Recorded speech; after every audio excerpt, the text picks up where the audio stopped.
Hello everyone, today we have a sad problem and I'm going to solve this problem, and the problem is we need to find the value of x, and the equation is 3 into 2x minus 5 plus 7 is equal to 2x plus 9. Most of the students mess this up. Are you ready? Now let's start this problem.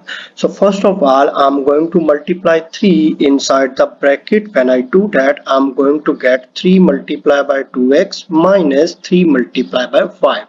When we simplify this, we are going to get 6x minus 15, and our equation becomes 6x minus 15 plus 7 is equal to 2x plus 9. Now we can easily simplify minus 15 and plus 7. When we do that, we are going to get minus 8.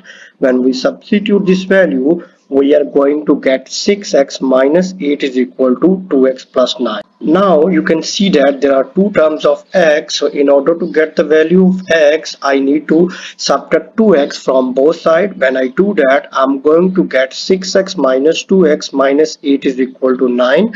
When we further simplify this, we are going to get 4x minus 8 is equal to 9. Now I'm going to add 8 to both sides. When I do that, I'm going to get 4x is equal to 17. In the end, we will divide with 4 on both sides. When we do that, we are going to get x is equal to 17 over 4. This is our answer. If you like my video, please subscribe, and also if you have any question, please write that question in the comment. Thank you.